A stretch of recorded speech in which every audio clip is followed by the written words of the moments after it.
In the quiet, moonlit countryside of 16th century Italy, there existed a terror that haunted the villagers. It was a horror whispered only in the darkest corners of taverns and feared in the deepest recesses of their hearts. This fear had a name that sent shivers down spines and turned brave men into trembling cowards. They called it La Mucca Orrenda, the horrid cow. For centuries, the Italian countryside had been plagued by the beast that was part cow, part something far more sinister. La Mucca Orrenda, or the Werbeast cow, was a creature unlike any other. It was the embodiment of pure malevolence, a shapeshifter who roamed the darkened streets and forests, appearing from the shadows in a variety of grotesque forms. The beast had the cunning of a predator and the power of a demon. No one knew when or where it would strike next, but when it did, terror would descend upon the unsuspecting villages. As the full moon bathed the land in eerie light, La Mucca Orrenda would materialize, appearing from thin air with a deafening roar that shattered the stillness of the night. Villagers would awaken to a living nightmare. The Werbeast cow would take on shapes that resembled the nightmares of those who beheld it. It would become a towering, horned monstrosity with eyes that gleamed with malevolence, or a grotesque hybrid of cow and wolf, teeth dripping with slobber. It was a creature of nightmares given flesh, and it took no prisoners. Houses would be torn asunder, their wooden frames splintered by the immense strength of the beast. Crops were devoured, and livestock were slaughtered and left to rot. But it was the villagers who bore the brunt of its merciless wrath.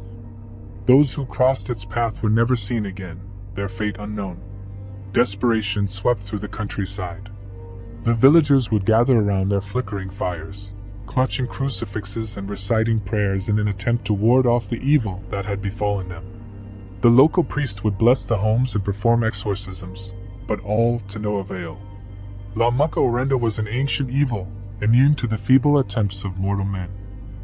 As time passed, tales of the Werbeast cows spread beyond the borders of the Italian countryside, becoming the stuff of legend and terror.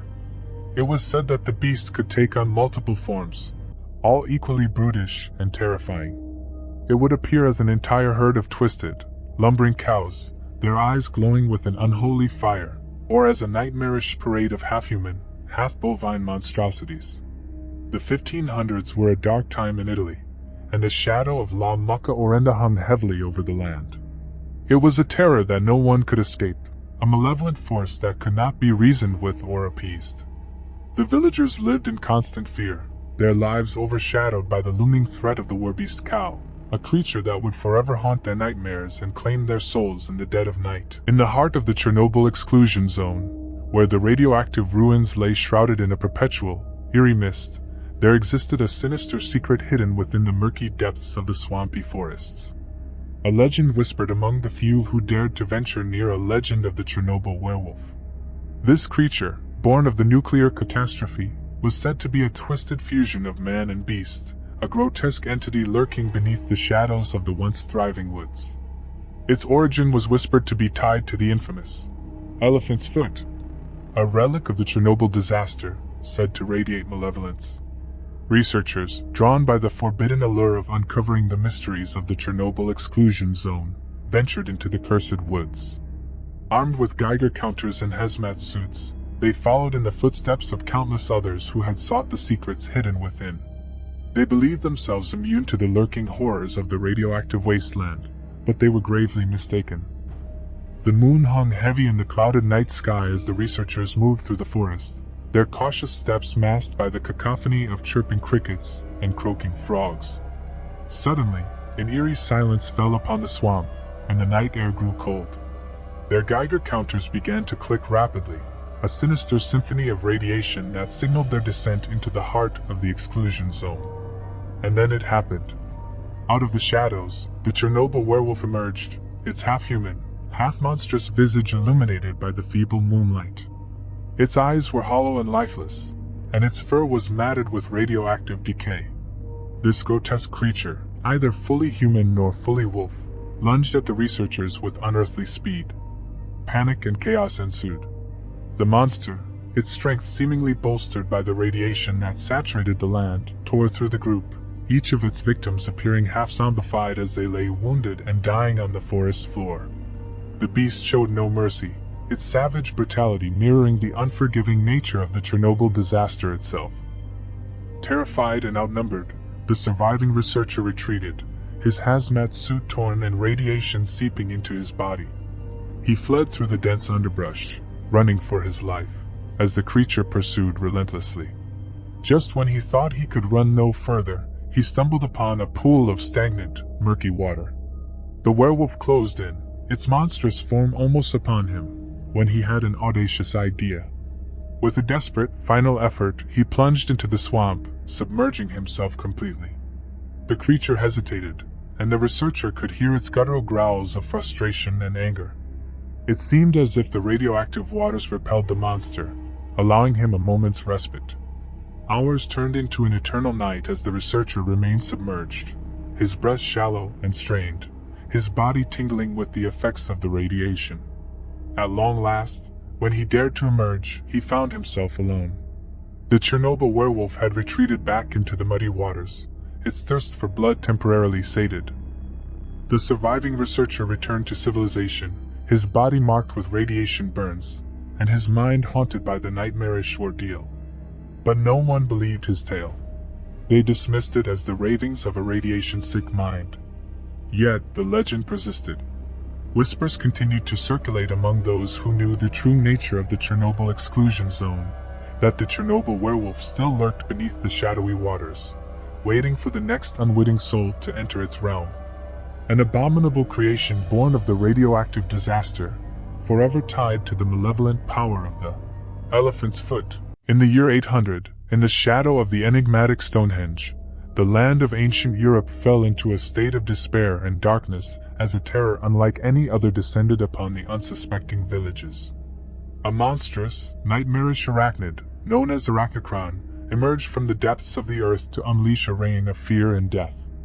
The creature was the size of a castle tower, its 8 long, spindly legs stretching out like skeletal fingers, each ending in a serrated, deadly point. Its bloated body, covered in coarse, bristling hair, was the color of the deepest abyss, and its eyes glowed with malevolent intent. As Arachnicron moved with eerie grace through the countryside, its victims never had a chance. Its legs, sharp as spears, could skewer multiple people at once, impaling them in grotesque parodies of crucifixes. The beast often left no more than tattered remnants of its unfortunate victims, their cries of agony echoing through the night. Arachnicron's insatiable hunger drove it to devour entire villages, feasting upon the innocent and leaving behind desolation in its wake. However, the most horrifying aspect of this monster's terror was its reproduction. In every town it conquered, Arachnicron left behind thousands of grotesque spider eggs, buried in the earth, awaiting their dreadful hatching. The spider's offspring emerged as nightmarish arachnid swarms, terrorizing the remnants of the once peaceful communities. These young spiders carried the same malevolence as their parent, weaving webs of fear that ensnared the souls of the terrified survivors. The people of ancient Europe tried to unite and fight back against this monstrous force, but their efforts proved futile. Arachnicron's intelligence was as sinister as its appearance, and it seemed to anticipate every move, leaving brave warriors and desperate villagers helpless in their struggle. As the shadow of Arachnicron loomed large over the land, fear and despair spread like a dark plague. The ancient and mysterious Stonehenge, once a symbol of wonder and awe, now stood as a silent witness to the horrors that had befallen the people. The once vibrant landscape turned into a desolate graveyard, with the giant arachnid spider monster reigning supreme. In the year 800, as the people of ancient Europe whispered tales of the terror near Stonehenge, they could only hope for a hero, a savior, or a miracle to come forth and rid their world of the monstrous nightmare that had claimed their lives and their very souls. But until that day, Arachnicron's dark rule persisted, casting a long and chilling shadow over the land, an unrelenting and unspeakable terror. In the heart of Europe, during the dark and tumultuous 1100s, a terror gripped the lands that sent shivers down the spines of all who dared speak its name. The lion monster, known as Leomar the Devourer, prowled through towns and villages, leaving a trail of death and destruction in its wake. Leomar was no ordinary lion. It was a grotesque abomination, a monstrous creature that defied the laws of nature. Its mane, as dark as the abyss, oozed with a vile, black ichor that seemed to pulse with a sinister life of its own. Its eyes, gleaming with malevolent intelligence, shone like two orbs of blood-red fire in the night. Legends spoke of its origin, claiming that it was a result of a dark and twisted sorcery gone awry, a curse inflicted upon an innocent lion by a power-hungry magician. As Leomar stalked the European countryside, terror descended upon all who crossed its path. Its monstrous roar, a sound like the tortured wails of the damned, echoed through the hills and valleys, signaling its approach. Villagers locked themselves in their homes, but the creature was relentless. It broke through doors and tore through walls as if they were made of paper, feasting upon the terrified inhabitants with a ravenous hunger. Entire towns fell victim to Leomar's savage onslaught.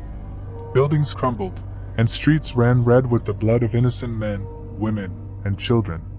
The monster's insatiable appetite was matched only by its malevolence.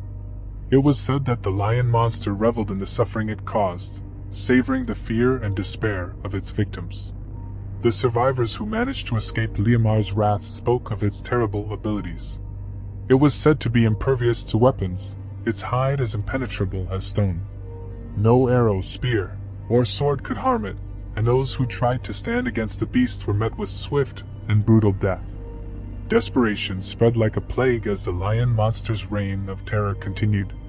It was rumored that a brave knight, Sir Roland, vowed to end Leomar's tyranny and set out on a quest to confront the creature. Armed with a legendary sword in the hopes of his people, he tracked the monster to its lair in a dark, foreboding forest. The battle that ensued was a harrowing spectacle, a clash of titanic forces that seemed to rend the very fabric of reality. Sparks flew as sword met claw, and the forest trembled as the two adversaries locked in a mortal struggle.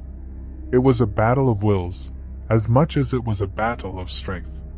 In the end, with a final, desperate blow, Sir Roland drove his sword through Leomar's heart, and the lion monster let out one last blood-curdling scream. Its monstrous form dissolved into a cloud of noxious vapor, leaving behind only a lingering sense of dread. Though the lion monster had been vanquished, Europe would forever bear the scars of its reign of terror.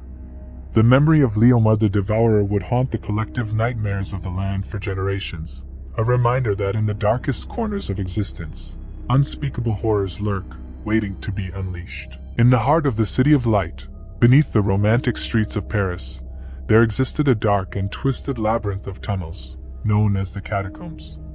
This network of underground passages was infamous for its eerie atmosphere, lined with the remains of countless souls. But something far more sinister lurked in the shadowy recesses of these catacombs, a creature that had no place in the realm of the living. The first whispers of the monster reached the surface and hushed tales passed between the catacomb explorers. Rumors of a colossal rat-like monstrosity, with gnarled claws and gleaming, malevolent eyes, spread like wildfire among those who dared to venture into the subterranean maze. Some thought it was an urban legend, a creation of fear-fueled imaginations, but others knew better. One chilling night, a group of thrill-seekers descended into the catacombs. Armed with flashlights and cautious courage, they navigated the maze of bones and darkness. Their laughter soon turned to fearful whispers as they began to notice strange, rancid odors and strange, gnawed marks on the bones that suggested something far worse than rats. As they ventured deeper into the labyrinthine tunnels, their flashlights began to flicker and fail. Panic set in, and they scrambled to find their way back to the surface. But it was too late. The catacombs had them in their unyielding grip, and the monstrous presence that dwelled within sensed their fear. One by one, the group members disappeared, each falling victim to the unseen predator. Their cries echoed through the ancient passages, mixing with the whispers of restless spirits. The lone survivor, a young woman named Sophie, emerged from the depths, her clothes torn and her eyes wide with terror. She staggered back into the world above, her voice trembling as she recounted her ordeal. No one believed her. They dismissed her tale as a desperate attempt for attention, a ploy for sympathy. But the look in her eyes, the unrelenting fear etched into her features, told a different story. Sophie refused to let her friends' fates be in vain. She returned to the catacombs, determined to confront the nightmare that had claimed them. Armed with a flickering flashlight and a heart full of dread, she descended into the darkness once more, determined to uncover the truth and end the reign of the monster lurking below. The catacombs swallowed her up, and as she ventured deeper, she felt an otherworldly malevolence creeping closer, its presence lurking just beyond the feeble light of her flashlight. She knew that the monster was down there, waiting in the shadows, hungrily hunting for its next victim. In the catacombs beneath Paris, the rat-like terror still roams, its bloodlust insatiable, its existence hidden from the world above. For those who dare to enter the darkness, the catacombs hold secrets darker and more terrifying than any could imagine, and Sophie's brave quest to confront the monster remains a chilling legend, a desperate attempt to prove that the nightmares beneath the city streets are all too real. In the darkest heart of a remote alpine village, there lived a creature far more malevolent and nightmarish than any tale you've ever heard. This tale tells of Krampus in his most terrifying form, a legend whispered only among the bravest souls. In this story, the villagers of Grindelwald knew the legend all too well, for they were cursed with an ancient pact that bound them to Krampus, the Christmas demon. Each year, as the winter snow blanketed their quaint town, an ominous hush would fall upon the villagers. The nights grew longer, and the skies darker as the winter solstice approached. On the eve of the darkest night of the year, the children of Grindelwald would gather around their fireplaces, clutching tightly to their bedsheets, and praying that Krampus would not visit. But he always did. The wind howled through the mountain peaks, and the snowflakes danced like malevolent spirits outside. Footprints, much larger and more grotesque than any humans, emerged in the snow. Krampus was coming. In the depths of night, the ground shook with each heavy step, as Krampus approached the village. His eyes were bloodshot, filled with a malevolence that could freeze the soul of anyone who met his gaze. His horns, like jagged obsidian spikes, pierced the sky, scraping the moon as he lumbered forward. Krampus's presence twisted the very air, causing the temperature to plummet, and the very walls of the village seemed to shiver in fear. He entered each house without warning, accompanied by the sound of chains that rattled and dragged, like the shackles of lost souls. He carried a sack not filled with gifts, but with an abyss of despair. And from this sack, he pulled out children who had been marked as naughty throughout the year. With each child he claimed, the village heard their anguished screams, muffled and absorbed by the eternal night. Krampus showed no mercy as he punished the wicked. His tongue, long and forked, would flick out to lick the air, savoring the taste of fear. He had a whip, barbed and studded, which he used to lash the unruly children, leaving behind scars that would never heal. Those who were lucky enough to escape Krampus's grasp were left with a warning: behave, or they would suffer a fate far worse than death. The curse of Grindelwald bound them to this monstrous demon, and there was no escape from his wrath. As the night drew to a close, Krampus would retreat into the shadows, leaving the village in shambles. The children who remained could only pray that they had been good enough to escape his terror for another year. But the knowledge that Krampus lurked in the shadows would haunt their dreams and ensure that they were forever on their best behavior. The legend of Grindelwald's Krampus was a horrifying tale that chilled the hearts of all who heard it, a reminder that the darkness of the human soul could call forth terrors beyond imagination. And in that remote, cursed village, the spirit of Christmas was forever tainted by the terrifying presence of Krampus, a legend that would continue to haunt them for generations to come. In the heart of the majestic Swiss Alps, concealed beneath the timeless blanket of snow, there existed a creature of unimaginable malevolence. The legend of this ominous entity dates back to 34 AD, a time when the world was a realm of mysticism and fear, where the boundaries between night and day blurred, and where myths were born. The villagers in the region spoke in hushed tones of Laurelneck, the name that invoked the unspeakable curse. Laurelneck was neither man nor beast, but an eerie fusion of both, a creature conceived in the shadows of night and nurtured by nightmares. Its origins were lost in the mists of time, and Laurelneck was a terror that had haunted the craggy slopes for centuries, casting darkness wherever its malevolent gaze fell. It was rumored to have blood-red eyes that shone like gleaming rubies in the obsidian night, and its fur was as black as the abyss from which it seemed to emerge. For centuries, Laurelneck ruled the Swiss Alps as a spectral specter of the night. Its reign was one of bloodshed and torment, as it took countless prisoners, using them as pawns in its grim games. Under the silvery lantern of the moon, it hunted relentlessly, ruthlessly tearing through the dense pine forests that clung to the mountainsides. In the stillness of night, La Rolmec would descend upon mountain villages, its shadowy presence striking fear into the hearts of all who beheld it. A single breath from its monstrous maw could freeze the souls of those who dared to oppose it, leaving them paralyzed in its wake. The villagers tried everything to ward off this harbinger of doom. They erected shrines, lit bonfires, and recited ancient incantations, but nothing could quell the horror that prowled in the moonlight. As the centuries passed, the death toll rose to the thousands, and still, no one knew how to end this unending nightmare. La Rolmec's thirst for power seemed insatiable, and its sinister laughter echoed through the valleys like an inescapable curse. But then, one fateful day in the 1800s, the terror that had been an enduring presence in the Swiss Alps vanished without a trace. As mysteriously as it had appeared, La Rolmec disappeared into the unknown. Its legacy became nothing but a ghastly memory etched into the rocks and trees. The villagers, who had lived in perpetual fear, found themselves liberated, yet an air of trepidation lingered. The snow-capped peaks, once haunted by the malevolent creature, regained a semblance of peace. No one dared speak its name, as if uttering it aloud would summon its return from the depths of oblivion. Speculations about its demise ran rampant, but the truth remained elusive. Some believed it had met its match in a formidable adversary who finally vanquished it, while others thought it had ventured into the heart of the Alps, seeking refuge in the very bowels of the mountains it once terrorized. Whatever its fate, the world breathed a collective sigh of relief. The Swiss Alps, a land of breathtaking beauty and lurking terror, was freed from the shadow of the ancient abomination.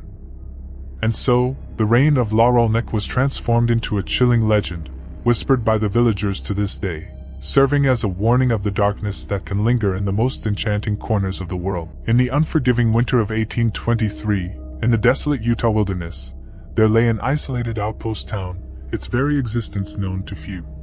The settlers had ventured into the unforgiving wilderness, seeking solitude and freedom from the prying eyes of civilization. Little did they know that they had traded one form of isolation for another, a far darker one. The settlers named their town Elmsford, and their days were filled with bitter cold, hunger, and despair. But it was the nights that were truly horrifying. In the dead of night, under a blood-crimson moon, an abomination lurked on the outskirts of Elmsford. She was a skinwalker witch, her name lost to the whispers of the frigid wind, and she harbored a malevolence that knew no bounds. This monstrous witch took on the form of a woman, her visage an ever-shifting nightmare. One moment, she was a hauntingly beautiful maiden, her siren's charm luring unwitting souls into her sinister grasp. In the blink of an eye, her flesh would twist and contort, becoming a grotesque, elongated creature with hollow eyes and razor-sharp fangs. The people of Elmsford lived in a perpetual state of dread, knowing that the witch could strike at any moment. She had an uncanny ability to materialize out of thin air, tormenting her victims with chilling whispers, her voice like ice in their ears. As she descended upon them, her eyes would blaze with an otherworldly fire, casting eerie shadows in the moonlight. With each attack, the witch's malevolence grew. She would appear suddenly, and the townsfolk would scramble, their weapons of no use against her. She could not be harmed, not by bullets nor blades, and every assault ended in devastation. Homes were reduced to smoldering ruins, and bodies lay scattered in the snow, frozen in their final moments of agony. The settlers began to turn on one another, paranoia and despair eating away at their souls. The children were the first to succumb, their minds shattered by the constant terror, and their cries went unheard by parents who had become little more than hollow shells of their former selves. As the winter months dragged on, Elmsford descended into a nightmarish realm of eternal torment. The witch reveled in the chaos and despair she had sown, a malevolent specter haunting the very depths of their souls. There was no escape, no hope of victory against this shape-shifting, invincible monster. The witch had become the embodiment of their suffering, a relentless nightmare that seemed to feed on their anguish and fear. And so, in the winter of 1823, The outpost town of Elmsford remained a cursed place, where the witches' tormented laughter echoed through the wilderness, a chilling reminder that, in some desolate corners of the world, there could be no happy ending. In the heart of 1700s Bavaria, a small village nestled amid the snow-covered Black Forest. The nights were long and bitter, and the howling wind swept through the pines, sending chills down the spines of the villagers. Legends spoke of a malevolent presence lurking in the woods, a creature born of ice and darkness. Rumors of the ice werewolf had haunted the region for generations. It was said that this abomination was not like the common werewolves born of moonlight and fangs, but a far more sinister beast. It was born of winter's embrace, with fur as white as the freshly fallen snow and eyes as cold as glaciers. The ice werewolf was a being of cunning and cruelty. It had the ability to emerge from the snow at any moment, blending seamlessly with the icy landscape. Its victims would be frozen solid, their terrified expressions forever etched in ice, and then the monster would drag them to its lair deep within the heart of the Black Forest. The village had lived in fear for centuries, but they knew that the ice werewolf's reign could only be halted by the ancient fire of green flames, a fire that had been lost to time. A brave few had ventured into the forest, seeking the elusive flames, but none had returned.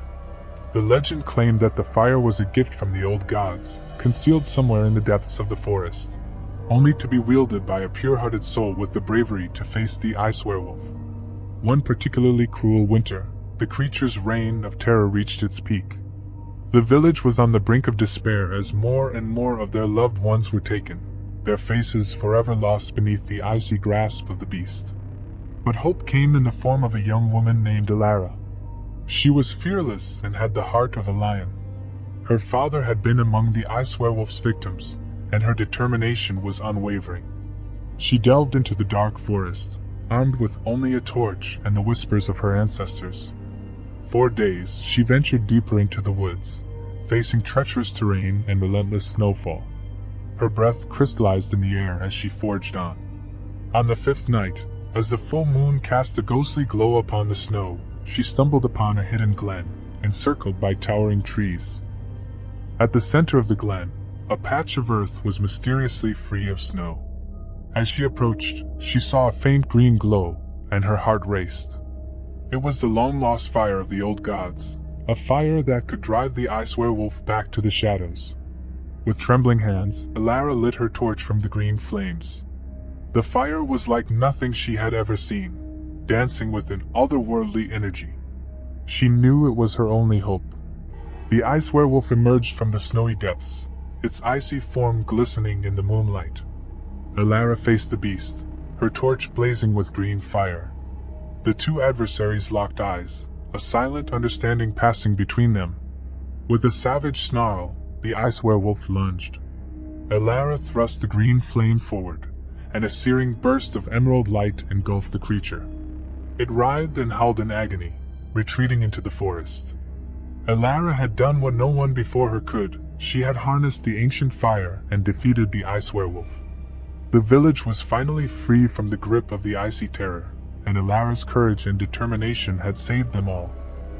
But the legend of the ice werewolf would forever haunt their memories, a reminder of the chilling darkness that lurked in the heart of Bavaria, waiting to be unleashed once more should the ancient green flame ever fade from memory. In the heart of the Arctic tundra, nestled deep within the barren wasteland, there lay a remote Inuit village known as Kalanak. It was a place where the wind howled relentlessly, where the cold bore into one's bones, and where the days were shrouded in darkness for most of the year. Kalanak's isolation and bitter climate kept it hidden from the rest of the world, but it was not the cold or loneliness that terrorized its inhabitants. It was the malevolent spirit of the Ijurak, a creature born of ice and darkness, that brought death and despair to the village. The legend of the Ijurak had been whispered through generations, a sinister tale passed down to remind the villagers of the horrors that awaited them in the frozen wilderness. The Ijurak was said to be a shape-shifting demon, a master of deception, and a predator of the night. Its icy blue eyes glowed with an eerie light, and its form could change to mimic any human, animal, or inanimate object. It used this power to lure its victims, ensnaring them in a web of deceit. One fateful night, As the villagers huddled in their homes, warmed by the light of their oil lamps, the Ijurak descended upon Kalanak. It had taken the form of a young woman, a lost traveler seeking shelter from the bitter cold. Knocking softly on the door of one of the homes, it feigned innocence and begged for refuge. The kind-hearted villager, a man named Oksana, opened his door and welcomed the stranger inside. Little did he know that the lovely young woman was, in fact, the Ijurak. As the impostor entered, the warmth of the firelight revealed her true nature. With a chilling cackle, she transformed back into the grotesque, ice-clad being she was. Oksana tried to flee, but the Ijurak was swift. It lunged at him, its icy fingers wrapping around his throat, and its voice hissing like an Arctic gale. The other villagers heard the commotion and rushed to Oksana's aid, but they were too late. The Ijurak had drained the life from him, leaving nothing but a lifeless husk. The demon continued its rampage, shifting from one monstrous form to another, infiltrating homes and destroying lives. It deceived the villagers with heartbreaking illusions, sowing discord and chaos among them. As the long night wore on, terror and despair gripped Kalanak. The people of the village, realizing the true nature of the Ijurak, banded together in a desperate attempt to expel the malevolent spirit.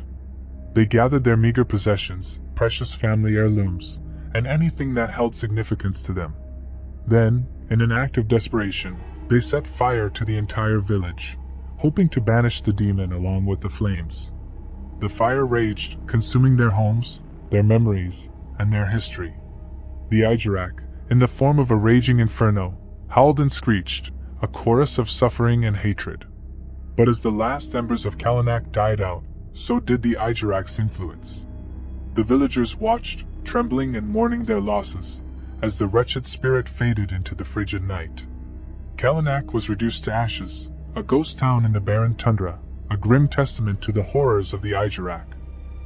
The village had paid a terrible price to rid itself of the shape-shifting demon, but the memory of that dark night would haunt their descendants for generations to come.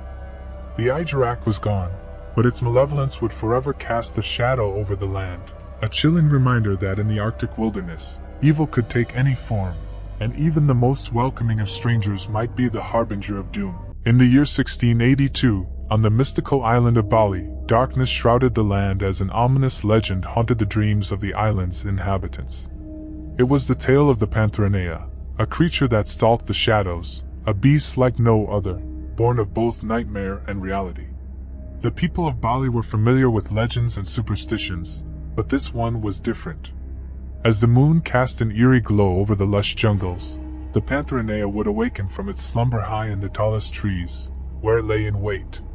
It was said that this creature was once a man, cursed by ancient magic, to become a monster each night when the full moon reigned supreme.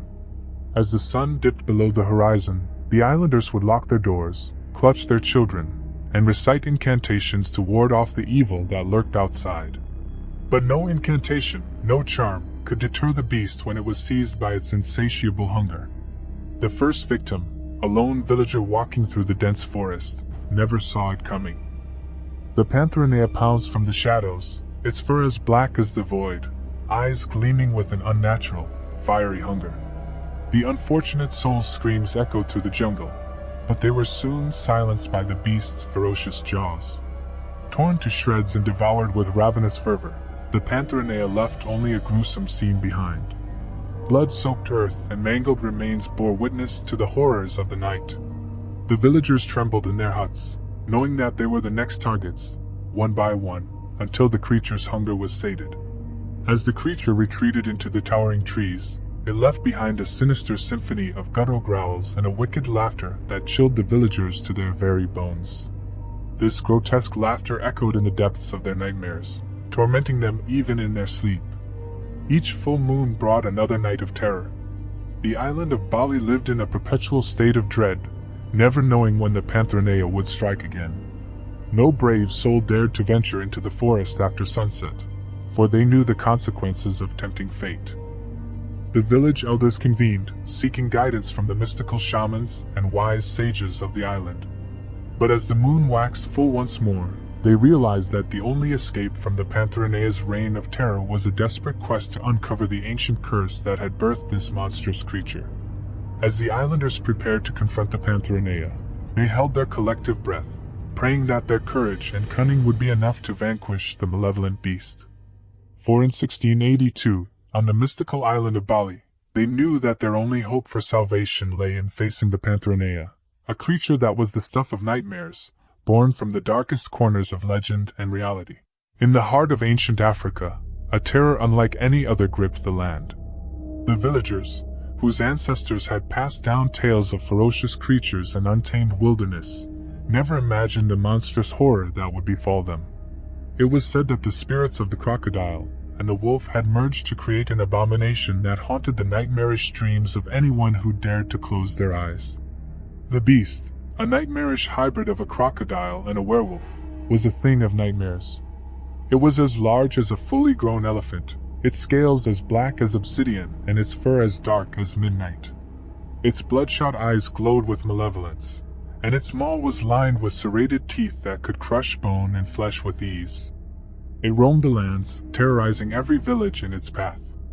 But what made this creature truly terrifying was its ability to seemingly materialize from the very earth itself. Villagers would be going about their daily routines, tilling the soil or fetching water from the river, when the ground would tremble beneath their feet. Suddenly, the beast would burst forth from the mud, its grotesque form rising like a nightmarish apparition. Its howls and roars would send shivers down the spines of those unfortunate enough to witness its emergence. The ancient villagers did their best to fight the beast, but their efforts were in vain. Arrows and spears merely bounced off its impenetrable scales, and the beast's speed and agility made it impossible to trap. It tore through their homes, their livestock, and their loved ones, sparing none in its path. The cries of despair and anguish echoed through the night, a chilling lament for the horrors that had befallen them. With each village it devastated, the crocodile werewolf would simply move on, leaving a path of destruction behind it. There was no respite, no salvation, and no happy ending in sight. The once thriving communities of ancient Africa were reduced to ghost towns, their survivors living in constant fear, forever haunted by the creature's relentless malevolence. As time passed, whispers of the beast's reign of terror spread far and wide. Travelers from distant lands spoke of the cursed creature, and some even claimed to have encountered it themselves. But no one had a solution, no one could stand against the beast. It was a terror that defied explanation, a force of nature that could not be contained. And so, the crocodile werewolf continued its rampage, leaving behind a scarred and desolate land. The once vibrant cultures of ancient Africa were forever marred by the beast's relentless savagery, a chilling reminder of the darkness that lurked in the heart of the untamed wilderness.